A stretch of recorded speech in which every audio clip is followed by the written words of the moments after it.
Alors, là, je vous présente Yorick Secrétin.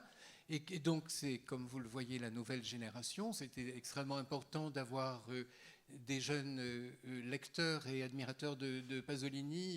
Yorick est philosophe. Hein, il enseigne la philosophie, mais il anime également une maison d'édition qui s'appelle Compagnon, avec une collection qu'il dirige, une collection philosophique. Et également un salon de rencontres, c'est comme ça que nous nous sommes d'ailleurs rencontrés, qui s'appelle le salon Tout Art, et qui réunit à la fois des écrivains, des chercheurs, des psychanalystes, enfin plusieurs disciplines, disons, à Paris. Hein. Voilà, donc je laisse la parole à Yorick. Très bien, merci. Je suis très heureux et honoré d'être présent avec vous cet après-midi sur les grands chemins de Pier Paolo Pasolini. Je remercie bien sûr Hugues Bachelot ainsi que toute l'équipe des rencontres de Chaminadour pour leur remarquable hospitalité et j'adresse par là même un chaleureux et personnel remerciement à René de Secati pour sa confiance et son invitation à venir vous parler ici d'une certaine manière de mon Pier Paolo Pasolini, celui que j'ai en héritage, qui m'éclaire et m'accompagne sur les chemins philosophiques d'une pensée de l'humain, consacré à l'humain, ce qu'il signifie, ce qu'il est, où il va. À côté de moi est projeté le carton d'ouverture d'Uccellacci et Uccellini, avec sa citation attribuée au président Mao Tse-tung. Dans cette question, dans l'ironie de sa réponse, dans sa nécessité aussi, se trouve mêlé tout ce que j'aimerais essayer d'approcher avec vous dans les quelques 35 minutes dont nous disposons ensemble. À ce titre, je dois tout de suite vous faire l'aveu que mon propos ne portera pas strictement sur le Pasolini poète tel que l'indique la brochure, et qu'il sera aussi et en même temps question du Pasolini homme politique et théoricien, tant il me semble que poétique, métaphysique et politique demeurent indissociables, particulièrement chez Pasolini, si bien d'ailleurs que poétique et métaphysique semblent s'y offrir comme seule réponse viable et radicalement humaine face au drame qui se joue dans ce que nos vies ont de partie liées à la politique. Et je me dis au fond, je me suis dit en ayant terminé la préparation de ce texte, mêlant ces trois perspectives, du poétique, du métaphysique et du politique, que ma question avec vous cet après-midi était celle qui s'impose et surgit des derniers mots publics de Pasolini, quelques heures avant son massacre. Cette question, la voici. Pourquoi serions-nous, au juste, tous en danger?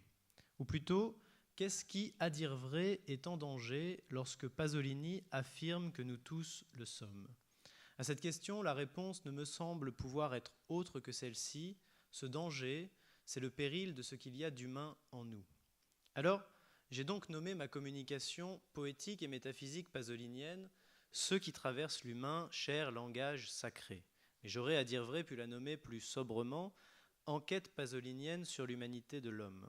Car il me semble donc que Pasolini, par son œuvre et sa vie, témoigne avec radicalité des puissances humaines, c'est-à-dire de ce qu'être humain veut dire, peut vouloir dire dans ce qu'il a de plus propre, et donner ainsi à voir et à sentir notre humanité comme humanité nouvelle, et nouvelle en ceci que jusqu'à présent nous nous serions rendus incapables de la nommer et de la vivre en sa vérité, en ce qu'elle a de plus juste, de plus désirable, c'est-à-dire au fond de savoir n'être rien de moins qu'humain.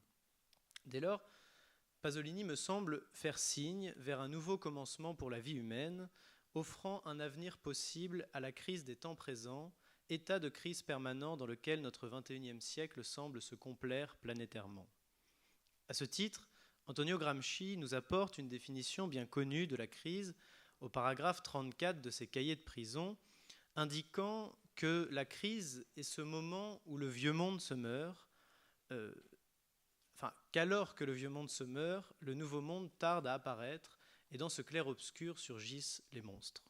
C'est très exactement dans ce clair-obscur monstrueux que nous demeurons et qui sans doute débuta au moment même où Pasolini le dénonçait déjà, voyant émerger dans l'Italie d'après-guerre un processus d'uniformisation, d'acculturation, où la consommation et le marché globalisé prirent le pas sur la simplicité et la singularité de la vie des hommes en chair et en os, et où se réaffirma, avec le vice du scientisme, de la technique et celui des nouvelles formes d'autoritarisme et de contrôle politique, un niveau d'aliénation sans précédent pour l'humanité et qui toutes me semble pouvoir être ramené à ce que Pasolini nomme le véritable fascisme ou néo-fascisme, dont le but est, je cite écrit Corsaire, page 95, la réorganisation et le nivellement brutalement totalitaire du monde. De là, afin d'en venir à ce que j'appelle poétique et métaphysique pasolinienne, et se faisant au linéament d'une approche de l'humanité de l'homme à partir de ce que nous en livre Pasolini, il me faut nécessairement dire un mot sur ce véritable fascisme dont nous parle Pasolini, puisqu'il me semble constituer cela même contre quoi l'humanité a à se réaliser, et de fait, cela même qui constitue en retour le péril de l'humain, son anéantissement le plus conséquent, puisque le véritable fascisme est un véritable anti-humanisme, une négation pure et simple de l'humain.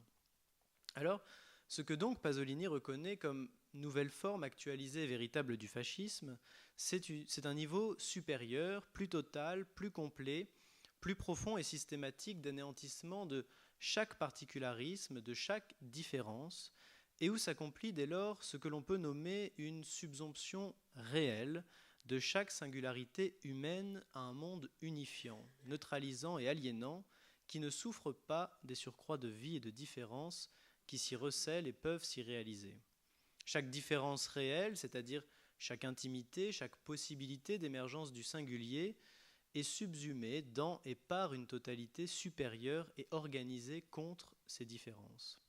Ce que je nommerai ainsi à partir de Pasolini l'archidogme fasciste, consiste donc en cette subsomption réelle de toute expérience singulière possiblement humaine à un quelconque dispositif de dissolution généralisée des différences, où tout ce qui aura l'allure d'une multiplicité soucieuse de réaliser son humanité en réalisant le propre d'un mouvement singularisant, se verra reconduire par la force à une norme, un ordre unique et gigantesque. De là, il faut bien reconnaître, suivant Pasolini, que ce gigantisme unifiant du fascisme, depuis les années 60-70, semble avoir pris la forme sociale organisée de la société de consommation, c'est-à-dire du marché global, bien que, faudrait-il noter, suivant Jean Baudrillard, que la société de consommation a sans doute déjà muté en une forme supérieure, celle de la société du simulacre, où la réalité a été assassinée et où la circulation infinie et virtuelle des signes, des images et des représentations se substitue dès lors au monde même dans une toile numérique, abolissant davantage encore la possibilité d'une expérience réelle de la présence, du corps, et ce faisant, la possibilité d'une expérience singulière et humaine de l'existence. Quoi qu'il en soit, reconnaissons que le moteur organique de ce véritable fascisme en cours demeure la logique d'une consommation aliénante, fût-ce dans l'épiphanie ininterrompue des simulacres et des simulations que nos écrans et nos machines reproduisent frénétiquement. Je cite ainsi Pasolini, toujours dans Écrit Corsaire, page 109 cette fois-ci. La fièvre de la consommation est une fièvre d'obéissance à un ordre non énoncé. Chacun ressent l'anxiété dégradante d'être comme les autres dans l'acte de consommer, d'être heureux, d'être libre, parce que tel est l'ordre que chacun a inconsciemment reçu et auquel il doit obéir s'il se sent différent. Fin de citation. Remarquons que cela vaut toujours, près de 50 ans plus tard, en atteste l'obsession très contemporaine de reconduire l'idéal populaire à l'obtention d'un meilleur pouvoir d'achat, comme si la vérité du malaise social en cours était liée à la misère consommariale plutôt qu'à la précarité humaine réelle sous-jacente, c'est-à-dire à ce qui constitue la misère effective de l'homme causée par la non-réalisation et l'inexpressivité de ce qu'il y a d'humain en nous. Ainsi, faut-il insister sur la double dimension mensongère de ce véritable fascisme tel que Pasolini nous l'enseigne, révélant ainsi qu'il est corrélativement corruption de l'homme et corruption du monde.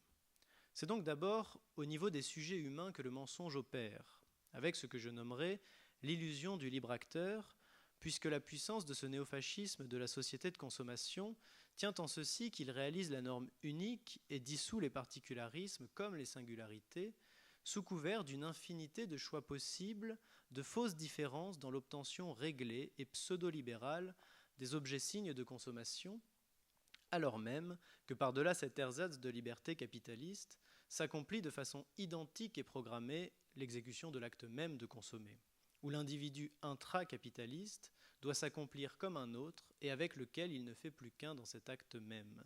Au fond, nous sommes priés de jouer aux hommes libres et sommes devenus les libres acteurs d'une espèce d'auto-hétéronomie scénarisée.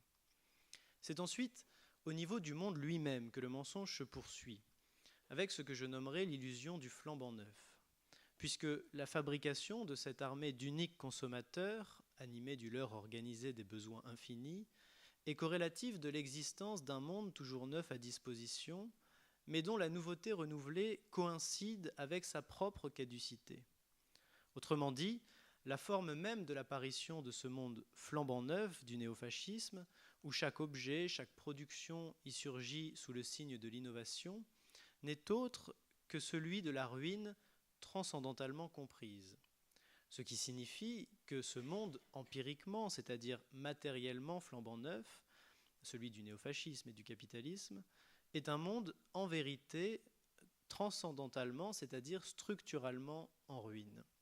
C'est ce que nous permet notamment de penser le philosophe Grégory Jean dans son prochain livre intitulé Capsule 21, un texte encore inédit à paraître en 2026, où il pose ainsi la question suivante, je cite : « Pourquoi n'apparaîtrait pas comme étant en ruine un monde sous la condition duquel se phénoménaliserait, apparaîtrait, non pas des étangs usés, des choses usées, mais au contraire des étangs en parfait état et pour ainsi dire flambant neuf. » Fin de citation. C'est bien un tel monde structurellement en ruine, bien que matériellement flambant neuf, que dénonçait Pasolini et qui organise la destruction même de notre humanité. En somme, ne faut-il pas voir derrière l'éclat du flambant neuf que le monde marchand de la consommation, lieu du spectacle et du simulacre, est non seulement un décor trompeur, mais aussi l'opérateur d'une destruction de notre monde humain. Le monde capitaliste et néofasciste institue un régime où la présence se donne comme consumée au moment même de son apparition. Le présent n'advient qu'en tant que passé immédiat, la nouveauté n'ouvre pas l'avenir mais enferme aussitôt l'accès, en rabattant toute promesse de futur sur la seule itération d'un déjà là usé de s'être donné, vaste système d'objets originairement consumés d'être consommables. Si ce monde est toujours neuf, c'est parce qu'il est continuellement détruit et sitôt reproduit. Y règne la nouveauté comme un cadavre maquillé. Au temps de la consommation, rien n'est fait pour durer, l'avenir n'existe pas, aucun futur possible, la présence du monde n'ouvre à rien d'autre qu'à sa propre ruine, elle a l'odeur de sa propre mort. On comprend ainsi que l'illusion du flambant neuf est structurale en ce monde. Elle constitue le mode de donation du monde capitaliste, un monde où le nouveau est la forme spectaculaire de l'identique et où l'éternel retour de la marchandise masque la ruine transcendantale d'un monde où règne l'illusion du flambant neuf. Faut-il citer ici Pasolini dans le recueil La Nouvelle Jeunesse ? L'éternel retour prend fin, l'humanité a pris la tangente, de nouveaux démons patronnent ce phénomène, et je crois encore, stupidement, à une nouvelle révolution des pauvres. Fin de citation. Si je prends ainsi le temps d'insister sur cela, c'est parce que cette dénonciation pasolinienne du monde moderne n'est pas une déploration passéiste. On a beaucoup glosé sur un Pasolini conservateur, voire réactionnaire, témoin mélancolique d'un monde disparu, celui des langues populaires, des gestes archaïques, du sous-prolétariat, des communautés rurales paysannes ou des banlieues populaires en voie d'anéantissement, rappelant tantôt le très beau « Je suis une force du passé, tout mon amour va à la tradition » du recueil « Poésie en forme de rose ». Tantôt son « Je pleure un monde mort, pourtant, moi qui le pleure, je ne suis pas mort » du recueil La Nouvelle Jeunesse. Comme si au fond il s'agissait là d'une forme plus géniale, certes, mais enfin, de notre médiocre « c'était mieux avant » contemporain. Je ne le crois pas du tout. Ce n'est pas l'ancien monde que Pasolini veut retrouver. Ce n'est pas l'archaïque tradition des hiérarchies passées, pas plus l'inique féodalité en acte d'hier ou la rudesse de la vie d'antan. Mais c'est bien ce que ce passé regorgeait alors de pure présence, c'est-à-dire d'avenir possible, et et ce qu'ainsi ce passé avait alors d'humanisant. De là, contre un Pasolini réactionnaire, je plaide pour un Pasolini solastalgique. Cette idée d'un Pasolini solastalgique m'est venue en lisant, encore une fois, le philosophe Grégory Jean. Dans son prochain livre, donc intitulé Capsule 21, qui se présente comme une espèce de capsule non pas temporelle, mais conceptuelle pour le XXIe siècle, à l'instar de la capsule Golden Record, afin de tenter de témoigner de ce qu'est ou de ce qu'aura été au juste notre humanité. Dans ce texte, il s'interroge notamment sur la portée philosophique du concept même de solastalgie. Alors, ce terme, donc, de solastalgie, a été forgé en 2005 par le philosophe australien de l'environnement Glenn Albrecht pour décrire un type de sentiment prétendument nouveau, alors qu'il réalisait des entretiens auprès d'habitants de la région de l'Hunter, en Nouvelle-Galles du Sud, une région particulièrement ravagée par l'exploitation de mines de charbon à ciel ouvert et l'installation de centrales électriques.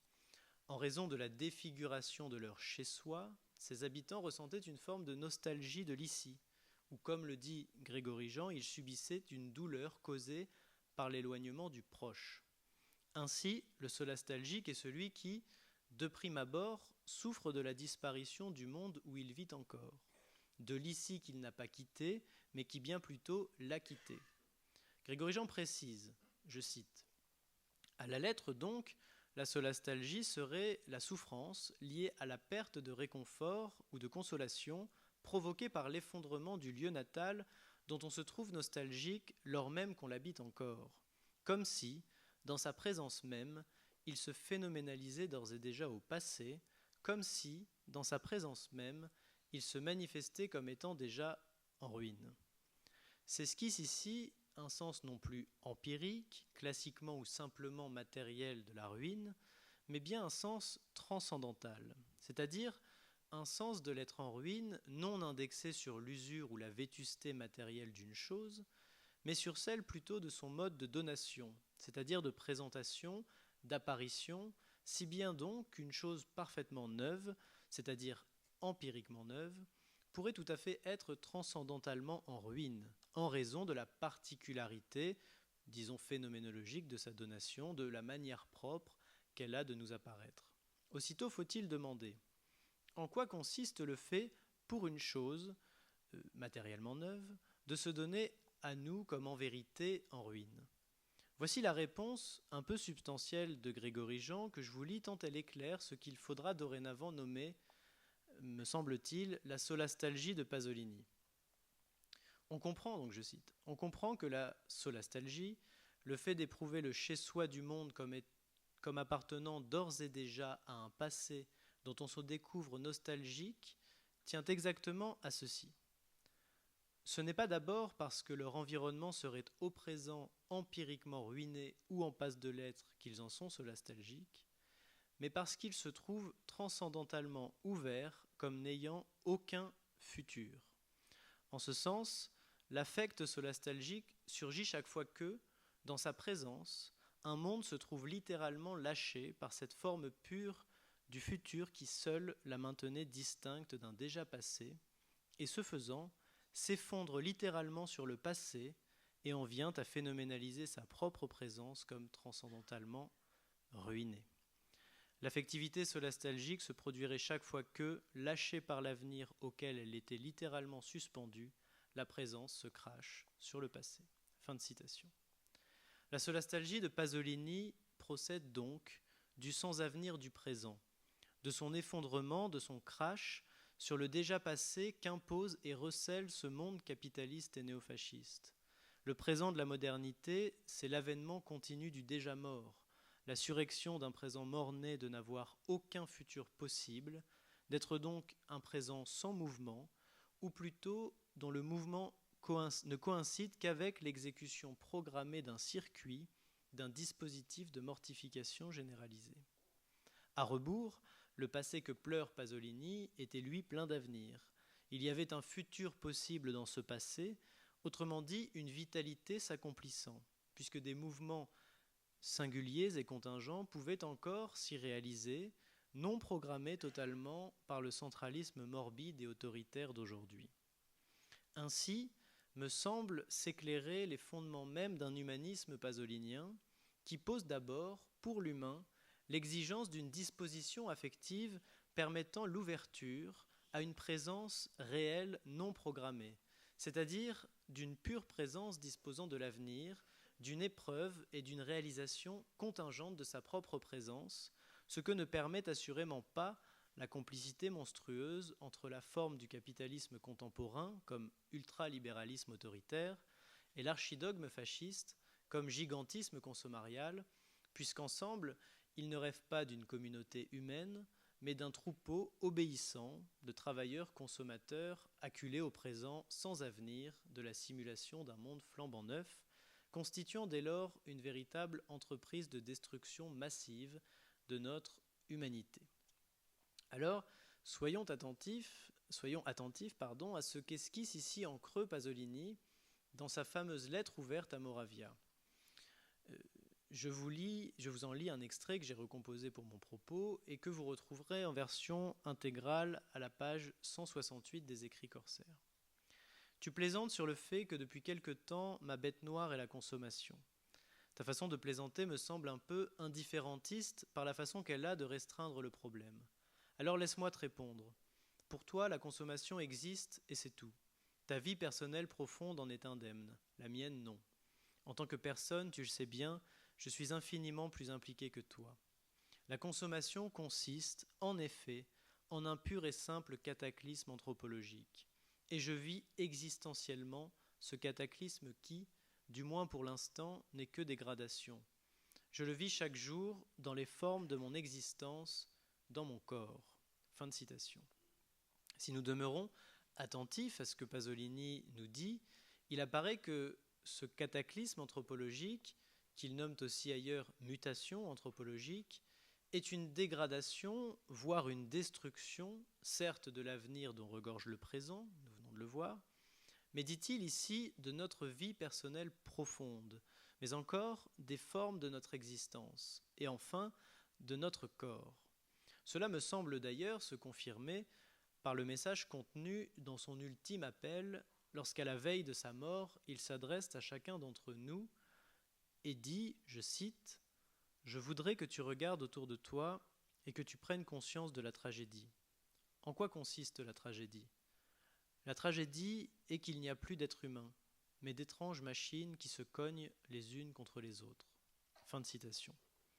La tragédie du cataclysme est donc celle d'une atteinte profonde de notre humanité, de notre vie en tant qu'humaine, ou devenues d'étranges machines se cognant les unes aux autres et cognant sur un présent sans avenir, déjà mort, toujours déjà passé bien que flambant neuf, s'en trouve détruite la forme essentielle et originaire de notre existence personnelle et intime, c'est-à-dire notre corps, sa présence, ses puissances, sa vitalité, à quoi je vais maintenant consacrer la suite et fin de mon propos, me proposant d'en penser le salut possible comme salut du corps humain au temps de l'apocalypse capitaliste et néofasciste, qui se peut accomplir à travers ce que je nomme donc poétique et métaphysique pasolinienne.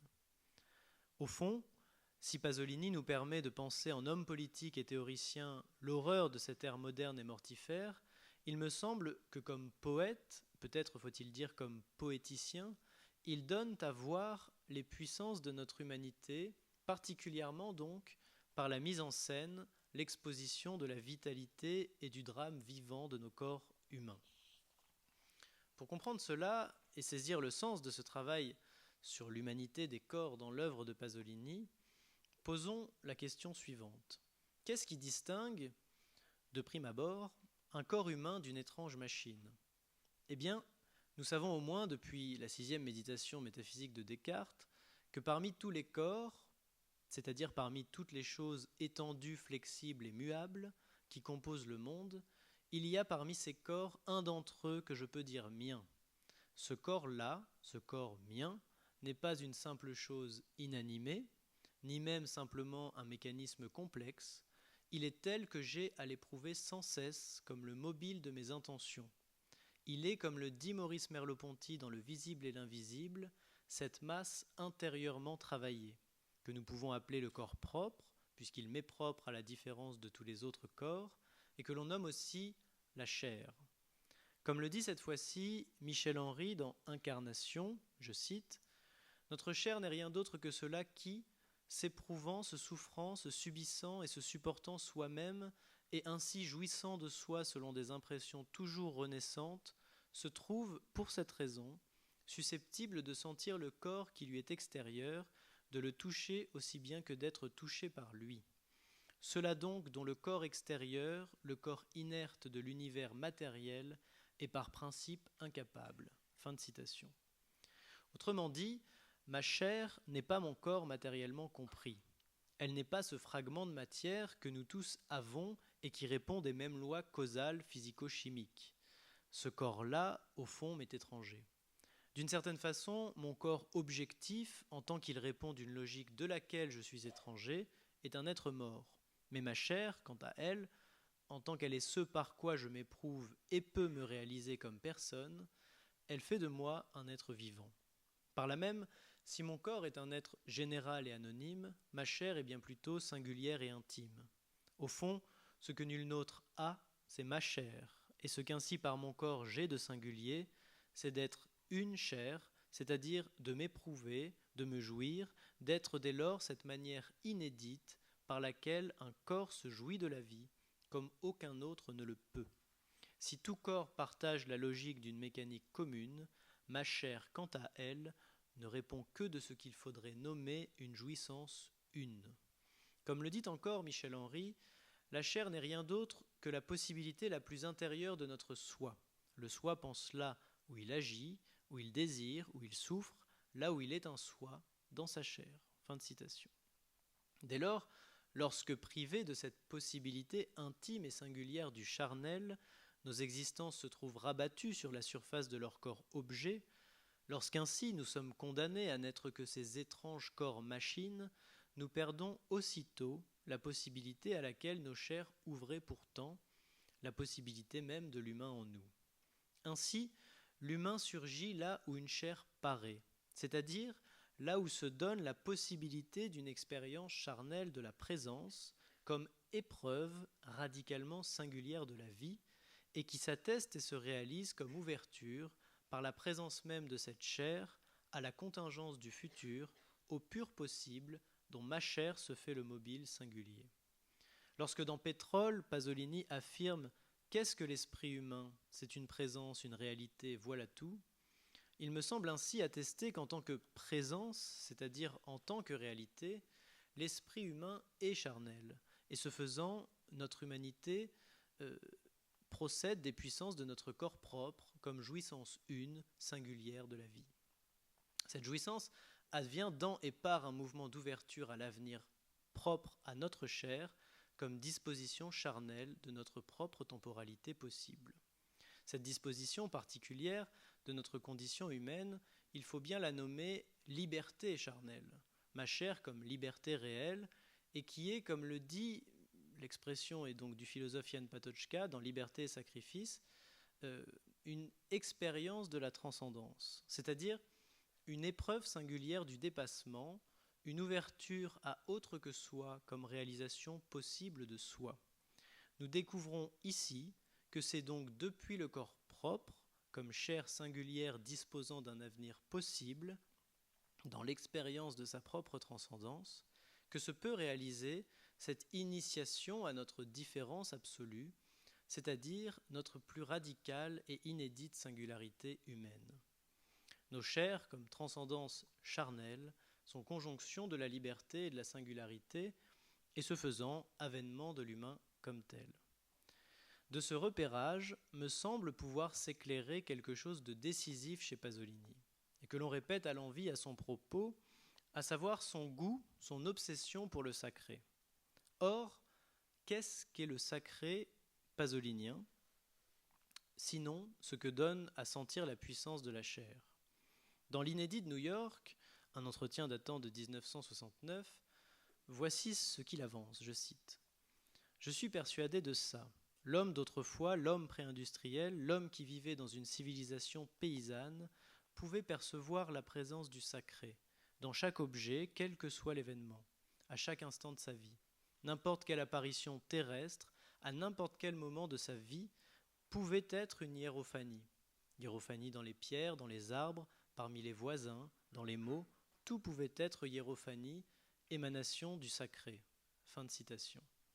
Le sacré semble ici s'éclairer et prendre le sens d'une expérience intime et singulière, pénétrante et affective du monde. Expérience en et par une vie de la vie du monde, de la vie intime du monde. Autrement dit, si l'homme d'autrefois avait davantage la possibilité de percevoir à chaque moment de sa vie la présence du sacré, c'est parce qu'il avait à réaliser sa condition charnelle à même un monde pouvant l'accueillir, un monde non programmé, une réalité événementielle, contingente, non sérielle.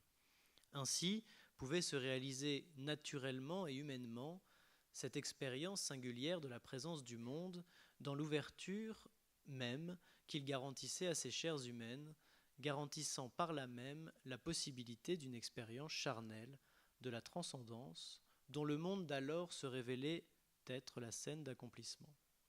Si ce monde d'alors était hiérophanique, c'est-à-dire avènement possible du sacré, c'est parce qu'il était le lieu d'accomplissement de la chair, c'est-à-dire de la liberté et de la singularité humaine d'une chair qui avait la possibilité de devenir, sur un mode propre et inédit, jouissance radicalement singulière de la vie du monde comme forme de son accomplissement le plus propre, affirmation en somme de son désir, à même l'infinité des possibles dont regorge le monde. De là, nous comprenons pourquoi le cataclysme anthropologique dont nous parle Pasolini est contemporain d'une aberration cosmologique. La corruption aberrante et monstrueuse du monde humain, c'est-à-dire l'émergence de ce monde capitaliste et néofasciste, contre lequel Pasolini fut un prophète, en ce sens, a produit un espace impropre à accueillir des vies proprement humaines, produisant en retour une corruption de notre humanité même, qui n'est autre que la corruption, la négation pure et simple de la possibilité d'une expérience charnelle, c'est-à-dire singulière et libre de la vie. Comme le dit Pasolini, nous sommes à un tournant de l'histoire humaine, nos descendants ne nous ressembleront plus. Ils auront peut-être des corps, mais ce seront des carcasses inhumaines, des corps inertes, désertés par leur humanité, anéantissement de leur chair. Mais il nous faut maintenant franchir un dernier pas, car cette expérience charnelle de la transcendance, ce mouvement libre et singularisant de l'existence que nos chairs attestent et qui semble s'accomplir comme hiérophanie, avènement possible du sacré, cette dynamique de la vie de ma chair n'est pas un mouvement à vide. Il est incontestablement un mouvement dont la consistance charnelle s'effectue, s'accomplit dans et par une expressivité langagière. Autrement dit, la dynamique de ma chair est une dynamique expressive et signifiante. Par expressivité langagière, je ne veux donc pas dire que l'expression de la chair, dans sa singularité et sa liberté, s'effectue uniquement par l'activité verbale, orale ou écrite. Le langage dont il est ici question excède cette dimension particulière, il a un sens plus essentiel, celui de l'expressivité signifiante comme telle, c'est-à-dire le fait de faire signe, d'exprimer en signe une affectivité, expression en signe de notre singularité charnelle, et donc jouissance singulière de la vie d'une chair par l'activité de sa propre signification. Pour le dire autrement, lorsque nous parlons, certes, mais aussi lorsque nous peignons, dessinons, filmons, pensons, bref, lorsque nous réalisons ce que Julia Kristeva nomme par ailleurs une pratique signifiante, nous exprimons charnellement en signe la singularité qui nous fonde, c'est-à-dire accomplissons une sorte de rencontre, de coalescence entre notre jouissance charnelle et singulière de la vie et sa possible expressivité signifiante. Lorsque cela a lieu, il y a non seulement expression d'une humanité en acte, mais encore, par cette expression même, avènement du sacré comme tel. N'est-ce pas ainsi qu'il faut lire cette affirmation de Pasolini dans l'Inédit de New York ? Voilà la grande affaire. La réalité est un langage. Pour moi, je vous l'ai dit, la réalité est hiérophanie. Elle l'est de façon sentimentale et intuitive. Et si vous suivez mon raisonnement, tout est étrange. La réalité n'est plus une hiérophanie, mais une hiérosémie. Autrement dit, un langage sacré. Si la réalité est ainsi avènement du sacré, de façon sentimentale et intuitive, dans et par l'avènement d'un langage sacré, cela me semble en effet indiquer et confirmer que c'est à même l'expressivité signifiante d'une chair, dans le succès de son expression, c'est-à-dire dans le fait même de parvenir à l'expression, d'exprimer dans et par des signes sa jouissance singulière de la vie, que s'ouvre par cette chair donc la dimension du sacré.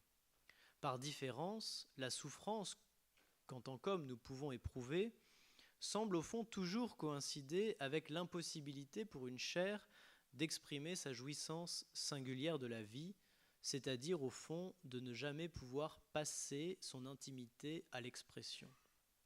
Jouir des signes, trouver en eux l'indice de notre différence absolue, être ouvert en et par eux à la transcendance même qui nous fonde, savoir séjourner dans l'excès vers un autre que soi, qui est en même temps accomplissement de soi, tel est ce qu'une chair humaine a de hiérophanique, et ce faisant de hiérosémique, avènement charnel d'un langage sacré. De là peut s'éclairer ce que signifie poétique et métaphysique pasolinienne. Le poétique d'abord. Comme chacun l'aura compris, il excède la forme restreinte du poème comme de la poésie. Le poétique n'est pas cette pratique délimitée du langage, mais bien plutôt la disposition fondamentale qu'offre le langage lui-même et qui permet ce faisant la poésie. Le poétique est, comme le dit Renaud Barbaras dans son très beau livre Métaphysique du sentiment, un mode d'exister, par quoi il peut advenir par n'importe quelle pratique signifiante. Pourrait-on dire que ce n'est pas le type de support expressif qui conditionne le poétique, mais bien plutôt ce dont le support se fait l'expression. Il me semble que nous pouvons parler de poétique lorsque la puissance d'expressivité de ma chair, sa possibilité la plus propre d'exprimer de manière libre et singulière sa jouissance une de la vie, s'accomplit à même le monde. L'expérience poétique de la vie coïncide dès lors avec l'expérience du sacré comme tel. De là, il faut reconnaître que le poétique se fonde dès lors sur l'excès, le mouvement de dépassement, l'expérience de la transcendance propre à l'existence charnelle, et indique par là même que le poétique procède d'une expérience plus fondamentale sans laquelle il ne pourrait pas même exister. Autrement dit, parce que ma chair vivante est expressive et signifiante, par sa pratique même du langage, de la signifiance, elle peut être poétique. Mais la possibilité même de cette pratique de la signifiance, permettant le poétique, se fonde sur l'expérience irréductible de sa propre transcendance, de l'ouverture, de l'extase, du dépassement, de cette avancée irrésolue de ma chair qui est la marche même de notre existence, d'une traversée des temps, des choses, du monde, de la vie même. Cette expérience humaine de traversée possiblement poétique doit être nommée expérience métaphysique. Ici, métaphysique prend un sens nouveau, qui se distingue de ce que la tradition reconnaissait derrière ce terme. D'une certaine façon, Pier Paolo Pasolini fait naître une nouvelle métaphysique, ou plutôt, faut-il dire qu'il fait naître la métaphysique elle-même. En effet, là où le philosophe Martin Heidegger annonçait une fin de la métaphysique par l'avènement de la société technique, Pier Paolo Pasolini, par sa dénonciation radicale et sa subversion de l'apocalypse qu'accomplit notre civilisation technique, voit avec une lucidité perçante non pas la fin de cette métaphysique, mais son commencement véritable, et qui serait une métaphysique humaine, qui ne soit rien qu'humaine. Là où la métaphysique classique se définissait par sa prétention de dépassement de l'expérience sensible au profit de réalités extrasensibles et positives telles que l'âme, le monde ou Dieu, elle ne pouvait être une métaphysique proprement humaine, puisque l'homme, comme être sensible, était ce qui devait justement être dépassé en direction de ces réalités métaphysiques plus pures. Or, ce qu'ici Pasolini met au jour, ce que son œuvre atteste, c'est ce qu'il faudrait bien nommer un véritable athéologisme sacral, puisqu'il rend pensable, et en fait donc la preuve par son œuvre, d'un avènement sensible et humain du sacré, qui se dispense de la positivité, pour ne pas dire du positivisme, de la métaphysique classique, et ce faisant se dispense de l'existence de Dieu pour saisir ce que nos vies humaines ont de radicalement sacré. Autrement dit, par cette révélation du sacré à même les puissances charnelles de notre humanité, il révèle que la métaphysique n'est pas le dépassement de l'expérience, mais l'expérience du dépassement comme telle. Elle est l'épreuve charnelle et humaine de la transcendance, et d'une transcendance qui ne soit rien que transcendance, ne dépendant ainsi d'aucun infini positif sur lequel cette transcendance pourrait venir s'interrompre ou atterrir. Dès lors, la métaphysique pasolinienne n'est autre que l'expérience de notre propre traversée charnelle de la vie. Cette condition métaphysique de l'homme est celle qu'ouvre la chair elle-même et dont la traversée s'accomplit par sa propre expressivité signifiante. Lorsqu'une chair, par épiphanie au sens quasi joycien, parvient à exprimer sa jouissance une, singulière et inédite de la vie, cette épiphanie de la chair n'est autre qu'une hiérophanie, qui, vous l'avez donc compris, est une hiérosémie. J'ajoute, bien que je n'en dirai pas plus faute de temps, que cette jouissance singulière de la vie qu'il faudrait faire parvenir à l'expression pour qu'advienne cette expérience charnelle du sacré en chacun de nous, n'est pas du tout un donné conscient qu'il vous suffirait ou qu'il nous suffirait de faire surgir à l'envie. Cette jouissance une nous est foncièrement et singulièrement opaque. Jacques Lacan dirait opaque d'exclure le sens. Elle est une jouissance inconsciente qui fonde notre singularité, et parvenir à son expression est sans doute l'affaire d'une vie.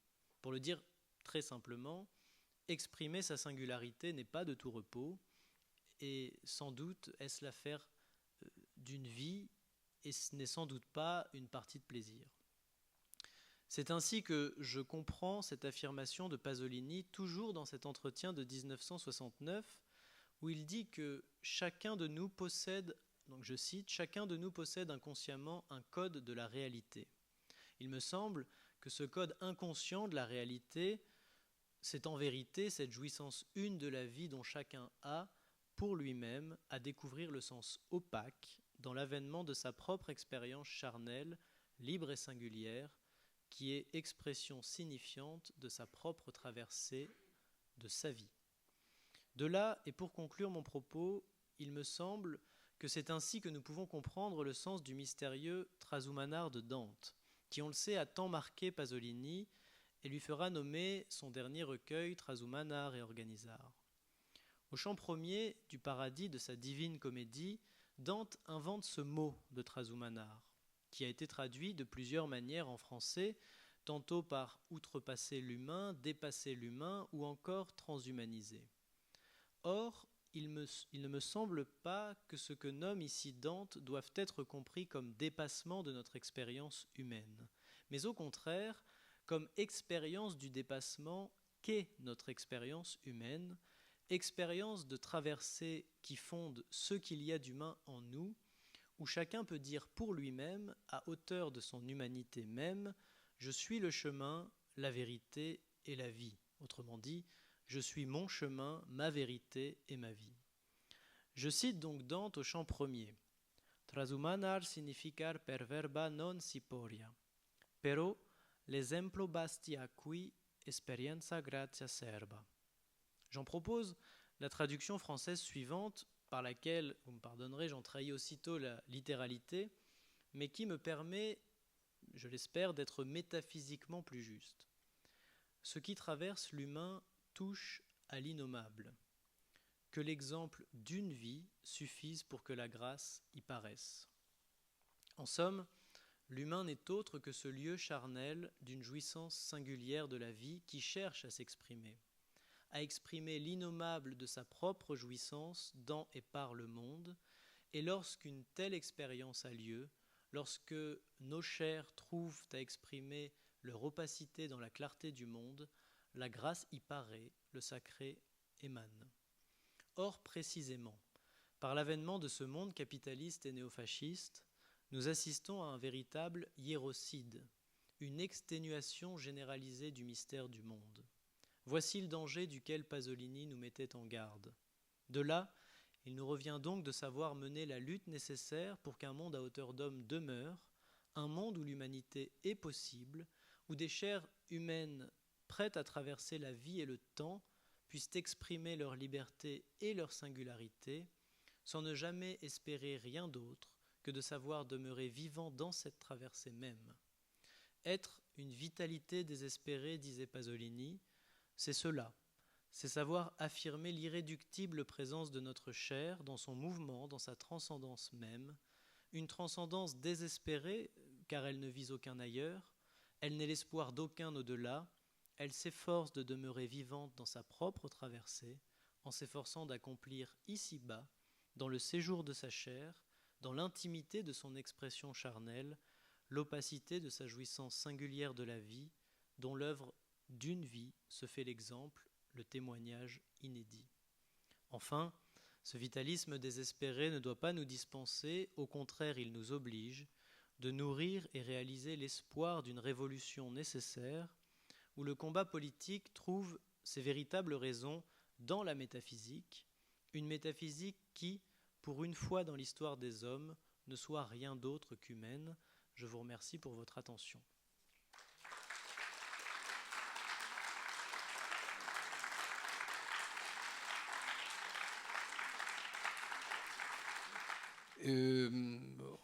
On a entendu quelque chose de très essentiel sur Pasolini, qui est son rapport au sacré et son rapport au langage, et une définition de la métaphysique qui est évidemment très intéressante. Alors peut-être que les personnes qui ne sont pas habituées au débat philosophique sur le statut de la métaphysique peuvent être un peu perdus, mais il y a néanmoins quelque chose qui me semble très important dans le rapport de Pasolini, d'abord à l'humanisme. Ça, je crois que c'est très important. Je crois que la traduction que vous avez donnée des deux vers de la Divine Comédie me paraît très juste. Simplement, bon, il faut voir comment on peut réunir, et c'est ce qui m'a semblé le plus intéressant dans votre intervention, ce qui peut rassembler la vision politique terriblement pessimiste de Pasolini sur un monde en train de se détruire. Je pense que vous avez eu tout à fait raison aussi de rectifier la réputation de réactionnaire qu'a Pasolini. Comme vous savez, Pasolini a été récupéré surtout en Italie par l'extrême droite, qui s'est reconnu en ne comprenant évidemment pas ce que disait Pasolini, en déformant ce qu'il disait, justement dans « Je suis une force du passé ». Je pense que vous avez fait une interprétation extrêmement juste de l'expression « Je suis une force du passé », qui n'est pas du tout un recours à un monde ancien, mais au contraire la difficulté de penser la modernité maintenant. Et je pense que vous avez très bien réuni ce qui est un peu obscur chez Pasolini, qui est son rapport au langage et à la réalité. Vous l'avez réuni à une vision politique, parce que souvent on dissocie chez Pasolini ses interventions politiques et sa création esthétique, sa création cinématographique. Or, je pense que vous avez extrêmement bien souligné ce qui, entre les deux, sert de pont.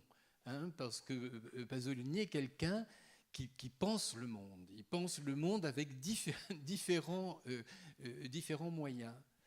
Alors voilà, je voudrais simplement peut-être que vous expliquiez un peu mieux ce concept étrange de solastalgie, d'abord dont je n'ai pas compris moi l'étymologie, et on a compris ce que voulait dire le terme, mais peut-être si vous voulez bien l'expliquer un peu mieux. Oui.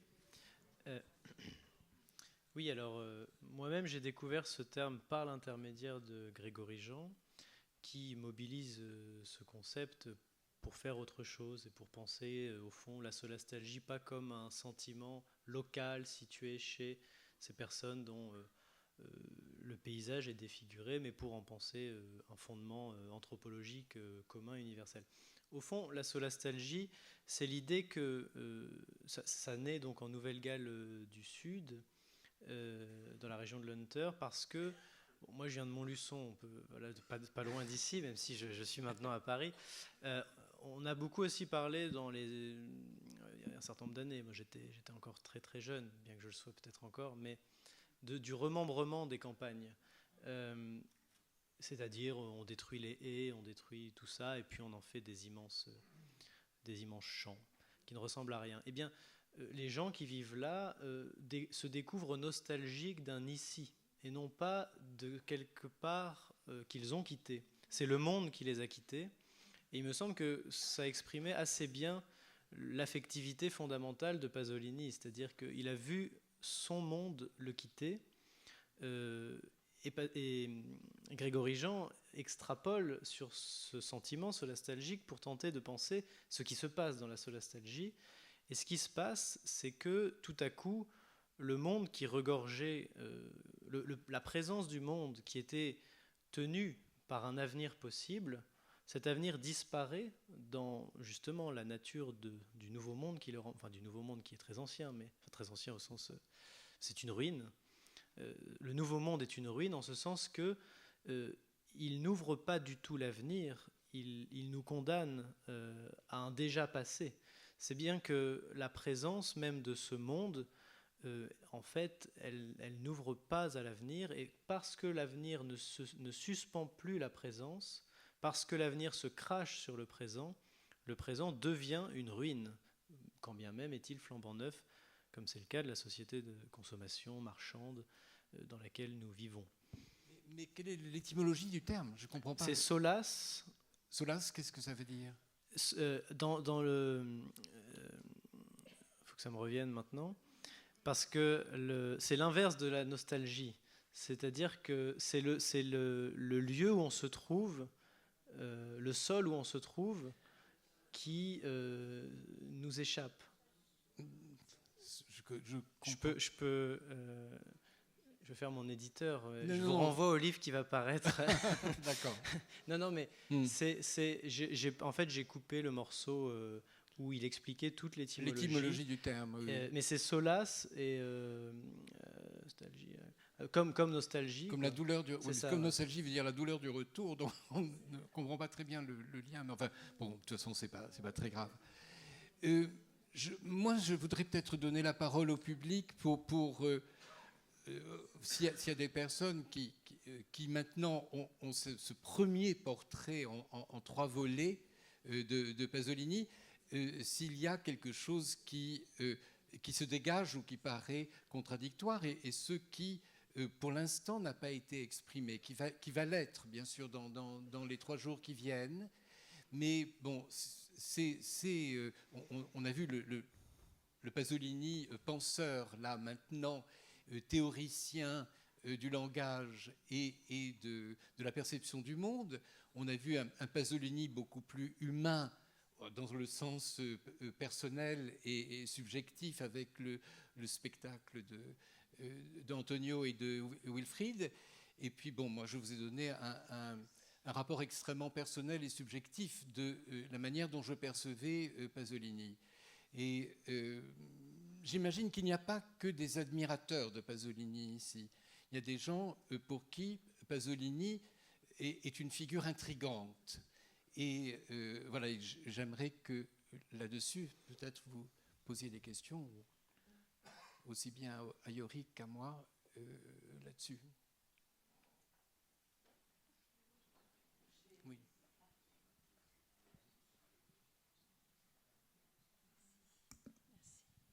Moi, je suis une admiratrice de Pasolini. Je voulais juste dire 2 choses, puisque j'ai entendu uniquement cette présentation-là, cette intervention-là. Un truc très politique sur le pouvoir d'achat.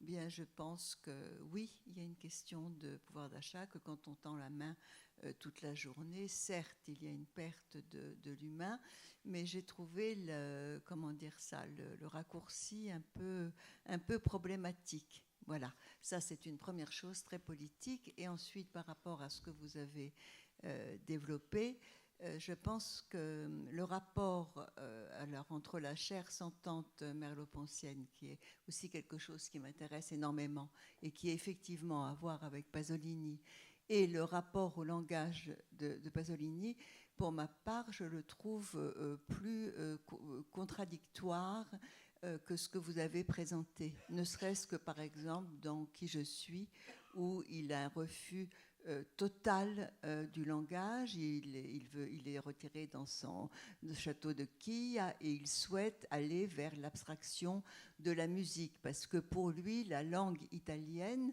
à part peut-être son frioulan natal, c'est ce qu'il dit dans Qui je suis, est souillée, tout simplement, et il dit que c'est la langue des fascistes, voilà, c'est ce qu'il dit. Donc il me semble que son rapport à la langue, au langage, est quand même très complexe, qu'il n'y a peut-être pas cette, je sais pas comment dire ça, cet enchevêtrement peut-être aussi net. Voilà, c'est ce que je voulais dire.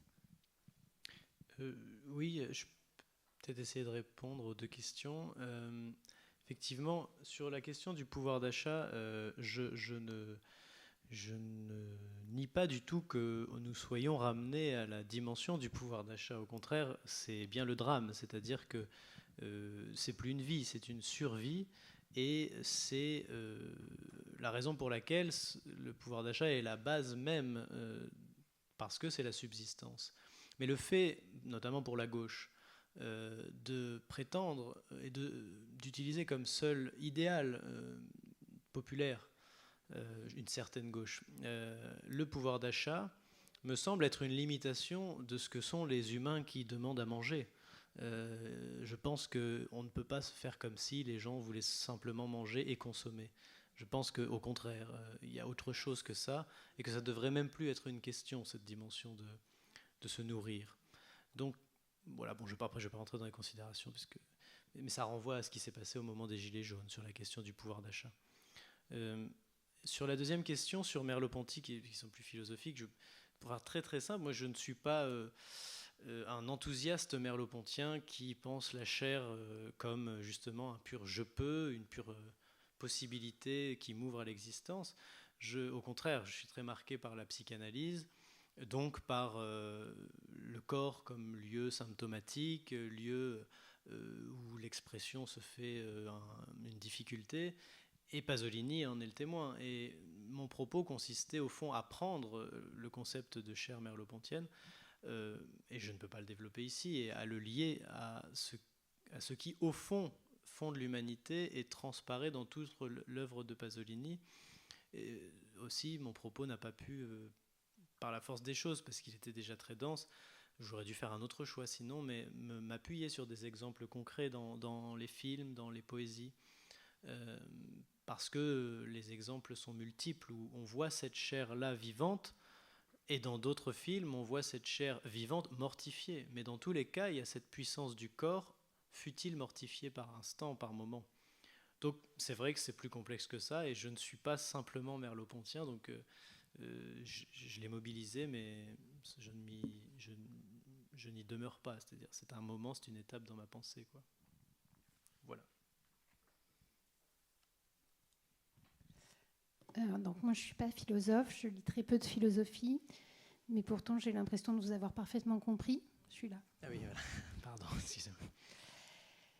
Même quand vous expliquez votre sentiment de solastalgie, moi je le sens aussi très fort. Et jusque dans votre conclusion, je comprenais, enfin, j'étais presque étonnée que vous alliez par là, parce que moi j'ai l'impression que même ma vie est une œuvre. C'est peut-être très présomptueux, mais j'ai l'impression que ma vie est une œuvre. Alors ma question, elle s'éloigne peut-être de Pasolini, mais j'ai envie de la poser à vous. Pourquoi, vous, dans votre propre chair, vous vous posez cette question ? Vous n'êtes pas obligé de répondre. Si, enfin, je peux essayer. Mon psychanalyste n'est pas là, donc il est à Paris. Écoutez,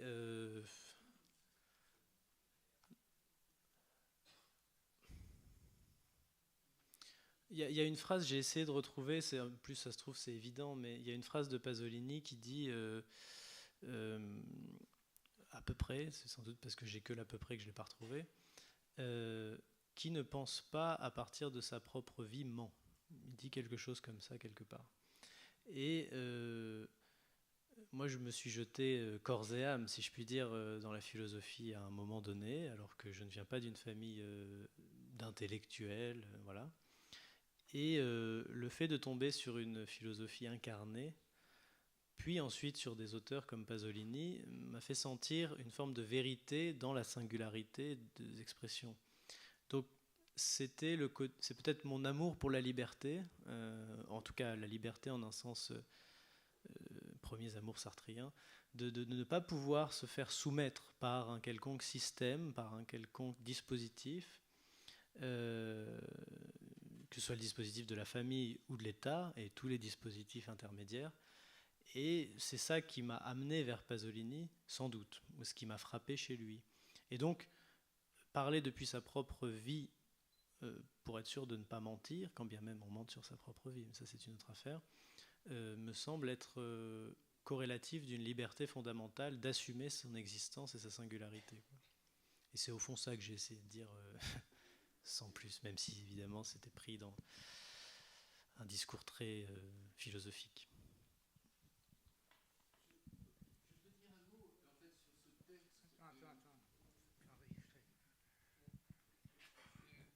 Sur le texte « Qui je suis », qui est un des textes les plus connus de Pasolini.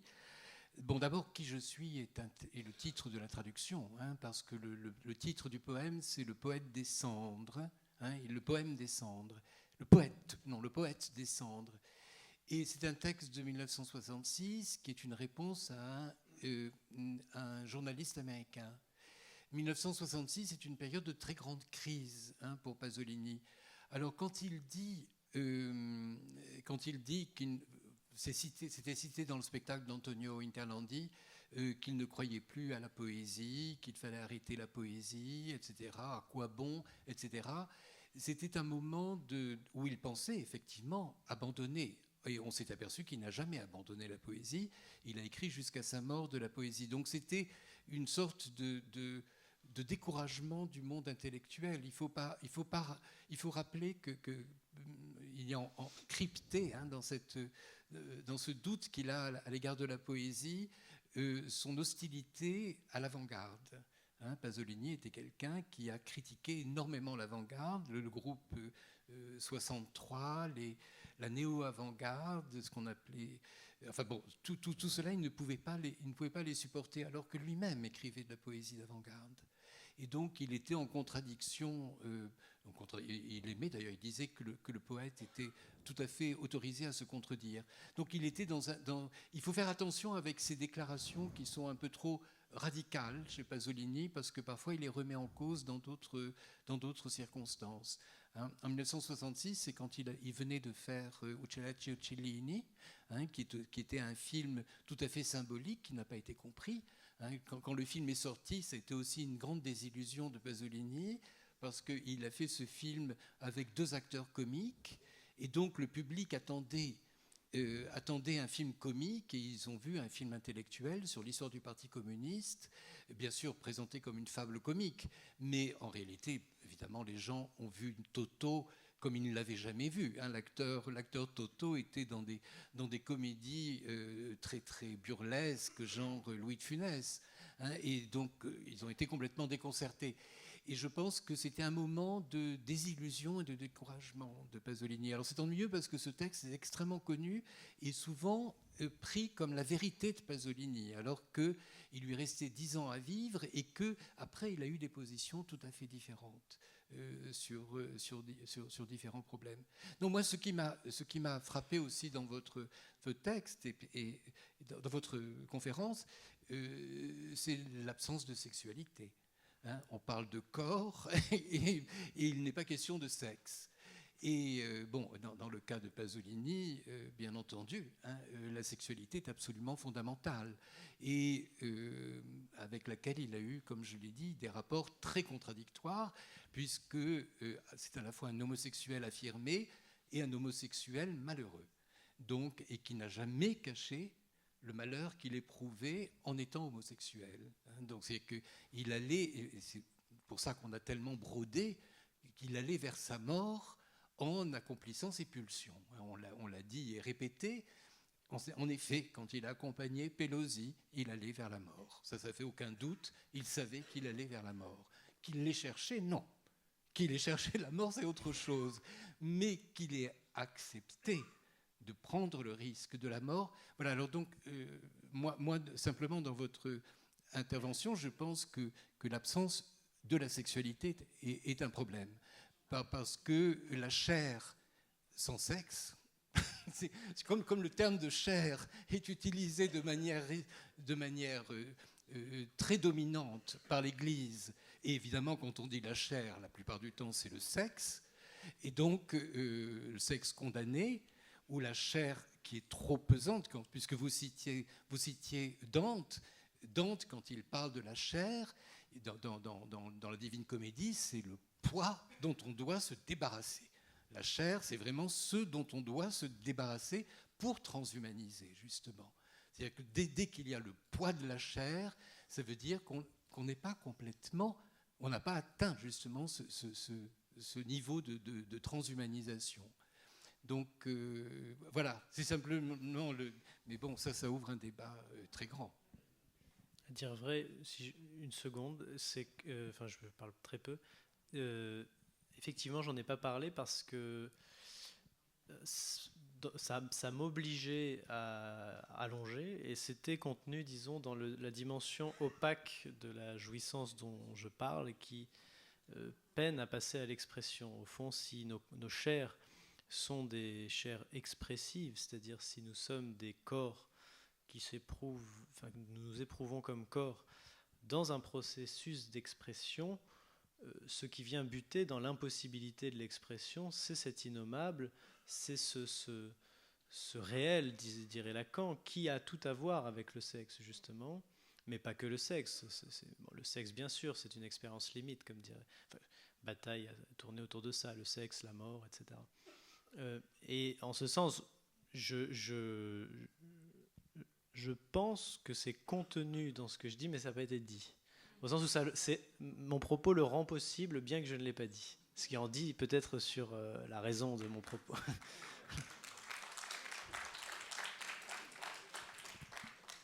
Alors, en ce qui me concerne, je vais faire un petit pas de côté, je suis là. On parle beaucoup du texte, qui je suis. Et si on prend le petit recueil où ça a été publié chez Arléa, qui n'a pas été traduit par René Tsekati, et c'est là justement où je souhaite en venir, et ce pas de côté, c'est parce que votre discours très philosophique que j'ai suivi est empreint de terminologie, de lexicologie psychanalytique. Par force, maintenant je comprends. Vous êtes en analyse, c'est très bien. Ce texte en fait, est précédé du fac-similé des 2 premières pages du manuscrit original. Je ne vais pas être très long, je m'arrête simplement au titre. Tout le texte est rédigé en italien, sauf le titre. À l'exception du titre, le titre est le suivant, « Who is me ?» Et j'aimerais avoir votre avis sur la traduction « Qui je suis ». Je ne suis pas d'accord avec cette traduction. Est-ce que « Who is me » c'est pas « Qui est moi », c'est-à-dire mon moi au sens psychanalytique. S'il avait voulu dire « Qui je suis », il aurait dit quoi? Il aurait dit « Who am I ?»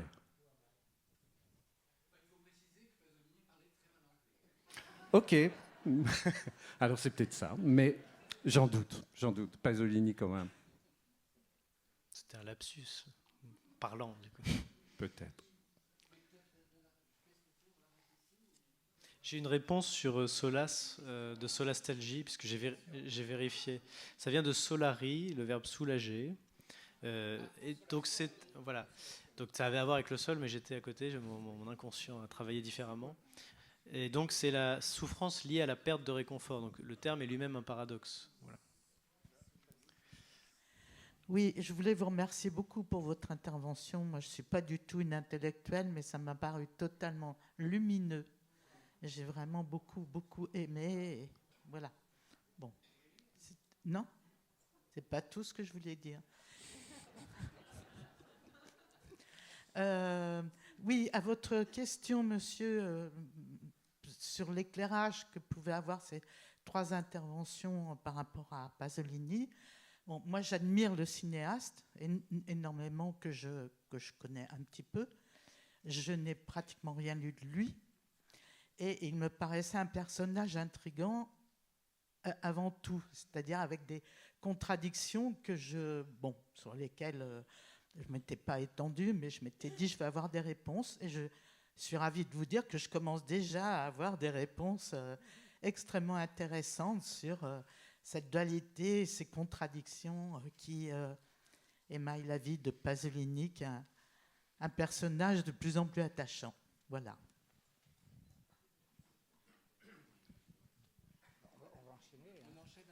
On va enchaîner avec... Merci à tout le monde. Merci beaucoup.